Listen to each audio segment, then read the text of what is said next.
Hello and welcome to Week 10, the final game of the season, the regular season. We enter into Week 10 going against Eastern Hills. Before we get started with the Coach Jackson Show, I want to thank our sponsor, Kim Assad, with DFW Realty Associates for her support of the program. And we'll talk about the Birdville game, then we'll move to Eastern Hills. Coach, the Birdville game was one of those games where you knew it was going to be a close game. The team's going to come in prepared to play, and they're a rushing football team. You hold the team to 19 total yards rushing. I mean, it was just a great execution of a game plan. What are your overall thoughts of both offensive and defensive performance? Well, I do think we have to start with the defense, and if you can make somebody beat you left-handed, then you're doing something. And our kids we made a wall.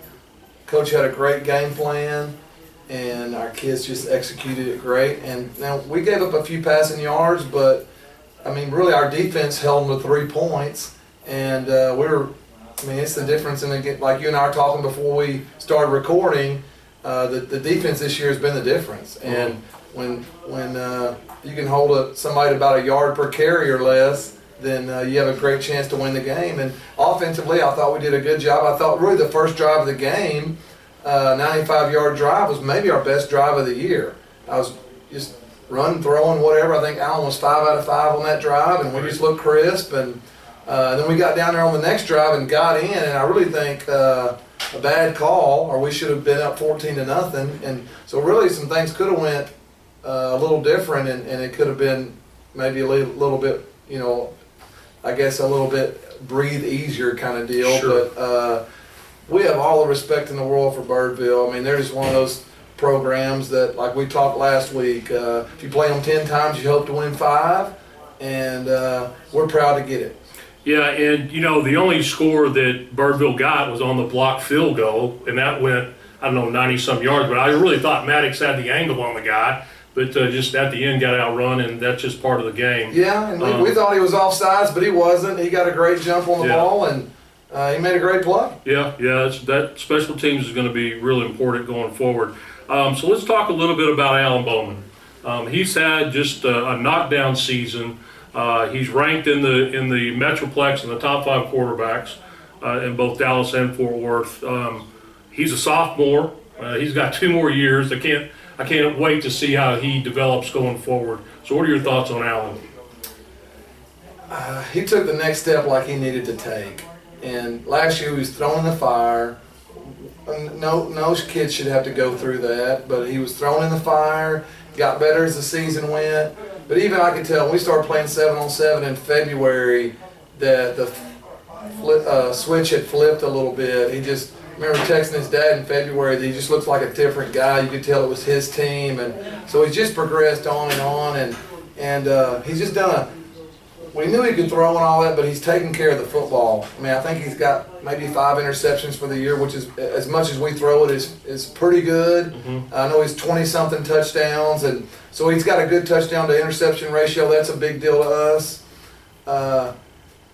We want to be balanced, but Alan Bowman is a really, he's a strong quarterback. He does a great job, and so we throw it a bunch, and we enjoy using him to do that. Well, one of the most exciting plays of the season was when Bowman threw that bomb to Polo. It was absolutely the perfect right over the shoulder, no stride break or anything with Polo, and he took it to the house. And I mean, that was really a defining moment that, okay, we're ready. We can go play with anybody. Yeah, and their second half adjustment was to go man coverage, and we saw that pretty fast. And it's funny, last year at Birdville, Allen threw a beautiful bomb to Polo in stride, and so it's funny that they've been able to do that 2 years in a row. But he throws as good a deep ball as anybody does, and when you big plays are just backbreakers, and when you can go 70 yards on one play, it was a big momentum swing. I think it put us up 21-10, and that's right. And big deal. It was a really great game. So we end Week 9 with a 7-2 record. We have our final district game against Eastern Hills at their stadium this coming Friday night. What do you expect to see from Eastern Hills? We know they've had some struggles in district play, but they would like nothing better than to bump off Grapevine from the top? Well, they are a 3-3 stack defense, and traditionally those defenses blitz a lot, and these guys do. So they've got 3 down linemen, and they got 3 linebackers that stack right behind all of them, and they go everywhere. And they frustrated Dunbar last week. The score was only 22-7, and Dunbar's not a bad offensive team at all. But they frustrated them because they brought pressure from this side or that side, and so we've worked a lot of blitz stuff this week, and I mean, they've struggled offensively. You know, our kids need to just take care. They just need to play assignment football. We won't do a whole lot of different things other than just stay in our base defense and be businesslike. Offensively, we have to. The offensive line has to do their job. I mean, they have to gap protect, and Allen has got to see. We can't block them all. And so he's got to know, hey, if this guy comes, you're responsible for him, and you got to get rid of the football. So we don't want him taking more shots than he should before the playoffs start. And so, but they're going to bring it. And last year they frustrated us a little bit. We won the game 24-7, and they just kind of dared us to throw it last year. And once we won it about 17-7, we wanted to just kind of let the air out of the ball, and it wasn't much fun. So this year, if they do it again, we're just going to have to keep throwing it and you know, just have keep some playing. fun. That's right, because it's just too many guys that are going to run the ball on, and that's what they're going to do to us again, I think. Absolutely. So speaking of the playoffs, we now qualified for the playoffs for the 2nd straight season. I can't remember the last time Grapevine football had 2 years in a row going to the playoffs.